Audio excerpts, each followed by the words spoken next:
আমি খুব ছোট্টভাবে বলছি যে যেটা বলার, কবিগুরু রবীন্দ্রনাথ ঠাকুর তার কালান্তরের লেখার মধ্য দিয়ে একটা লেখা লিখেছিলেন, সেটা আজকের যুগে খুব এসেন্সিয়াল।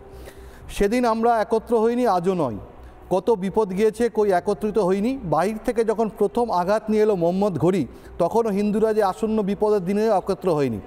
তারপর যখন মন্দিরের পর মন্দির ভাঙতে লাগলো, দেবমূর্তি চূর্ণ হতে লাগলো, তখন তারা লড়েছে, মরেছে, খণ্ড খণ্ডভাবে যুদ্ধ করে মরেছে, তখনও একত্র হতে পারলো না। খণ্ডিত ছিলেন বলেই মেরেছে, যুগে যুগে এই প্রমাণ দিয়েছে। এটা রবীন্দ্রনাথ ঠাকুর অনেকদিন আগে বলে গেছেন। এবার প্রশ্নটা হচ্ছে যে ইতিহাস কি বলছে? ইতিহাস বলছে হিন্দুরা যখনই নিষ্ক্রিয় থেকেছে, হিন্দুরা তখন ধ্বংস হয়েছে, সেই মাটি থেকে উৎখাত হয়েছে।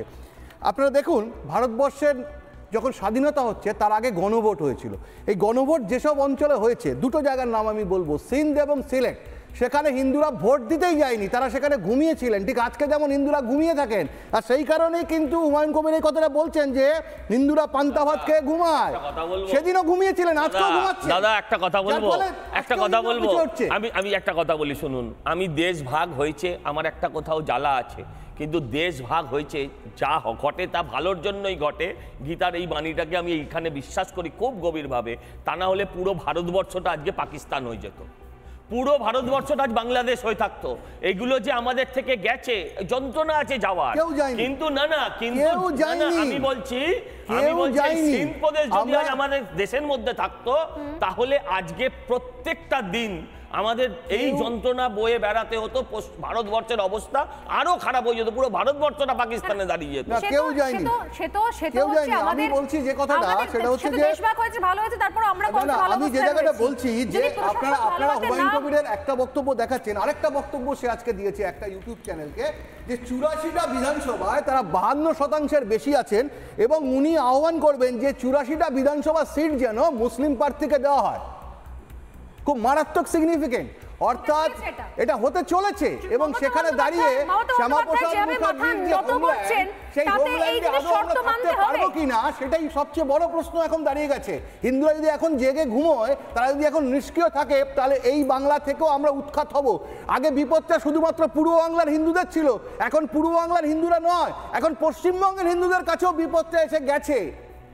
যদি আমরা এটাতে না দাঁড়াতে পারি, আজকে দেশপ্রেমিক যে শক্তি আছে, সেই শক্তি এবং হিন্দু শক্তিকে একত্রিত হয়ে এই ধরনের জেহাদি শক্তির মোকাবিলা করতে হবে। তা যদি না করতে পারি, তাহলে আমাদের এই বাংলাও আমাদের হাতছাড়া হয়ে যাবে।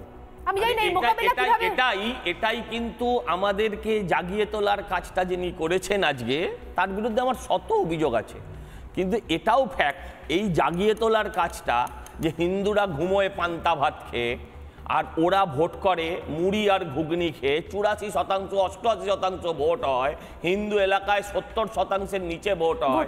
এই কথাগুলো তো একটাও মিথ্যে নয়। এই কথাগুলোতে যদি হিন্দু না জাগে, তাহলে আর হিন্দু, উনি প্র্যাকটিক্যালি হিন্দুকে হিন্দু জাগরণের জন্য বলেছেন। মেবি উনি একজন মৌলবাদী, উনি হিন্দু বিদ্বেষী, কিন্তু এই কথাটা বুমেরাং হয়ে যাবে মুসলমানদের জন্য। এবং একটা সত্যি কথা বলেছেন উনি। এখানে আমার একটা কথা আছে, আমরা যেমন হিন্দুরা জাগ্রত হওয়ার চেষ্টা করার এখানে কথা বলছি, তেমনি সিমিলারলি যে কথাটা, যে আজকে আরো খারাপ অবস্থা এই কাশেম আলীদের মতো মুসলিমদের, যারা দেশপ্রেমিক মুসলিম, তারা এই দুটো মাঝখানে পড়ে তারা কিন্তু স্যান্ডউইচ হচ্ছে, তাদের কথা কিন্তু কেউ ভাবছে না। এই কাশেম আলীর মতো মুসলিমরা যারা 47 সালে দেশ ছেড়ে যায়নি, যারা রাষ্ট্রচেতনায় ছিল, তারা কিন্তু আজকে স্যান্ডউইচ হচ্ছে, তাদের কথা কেউ বলছে না। আমি এটা সমর্থন করি না যে তারা স্যান্ডউইচ হচ্ছে, নিঃসন্দেহে তারাই হচ্ছে স্ট্রেংথ, এবং এই মানুষগুলো রয়েছে বলে আমি ওনার ভার্সন শোনাবো, কিন্তু আমার বিশ্বাস এই মানুষগুলো রয়েছে বলেই তো এখনো পর্যন্ত দেশটা ঠিকঠাক রয়েছে। যে ভিজুয়াল চলছে, সেখানে ইফতার এই মুহূর্তে খাওয়া দাওয়া করছেন মমতা বন্দ্যোপাধ্যায়, উপস্থিত রয়েছেন ববি হাকিম ও বাবুল সুপ্রিয়। শুধুমাত্র এই ছবি নয়, কাশেম আলী আমরা যদি একটুখানি কয়েকটা পাতে এদিক ওদিক করে উল্টাই, তাহলে দেখবো যে নেই সেখানে।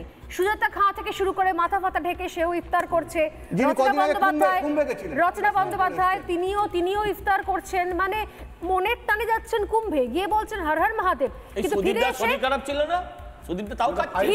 ফিরে এসে আবার তাকে ইফতারও বসতে হচ্ছে। শুধু তাই নয়, আমি কয়েকদিন আগে বামেদের কথা শুনছিলাম, তারা নাকি বিশাল রামটাম নিয়ে বক্তব্য রাখেন। মীনাক্ষী মুখার্জিকে আমি প্রায় দেখি বিভিন্ন সময়তে, তিনি বিভিন্ন মিছিল র্যালিতে হাঁটেন, কখনো মাথা ঢেকে হাঁটেন, কখনো এই ধরনের ইফতারে যান মাথা ঢেকে, সেই ভিজুয়াল আমাদের কাছে আছে। এই যে দফায় দফায় সবাই মনে করছে কিছু ইন্ডিজোটের শরিক সবাই একত্রে। আমার তো মনে হচ্ছে এখন এই মুহূর্তে রাজ্যে পদ্ম ভার্সেস গদ্য চলছে। একদিকে পদ্ম ভার্সেস গদ্য, মানে একদিকে পদ্ম একা আর অন্যদিকে গদ্যের মধ্যে সবাই রয়ে গেছে। যাহাই বাম তাহাই নকশাল, তাহাই মাও, তাহাই আইএসএফ, তাহাই তৃণমূল, সবাই একসঙ্গে একটা গদ্য তৈরি করেছে। নানা ধরনের কন্টেন্ট দেখার জন্য লাইক করুন, শেয়ার করুন আমাদের ফেসবুক পেজ, সাবস্ক্রাইব করুন আমাদের ইউটিউব চ্যানেল। পাশাপাশি অন্যান্য ব্রেকিং নিউজের জন্য অবশ্যই চোখ রাখুন রিপাবলিক বাংলায়।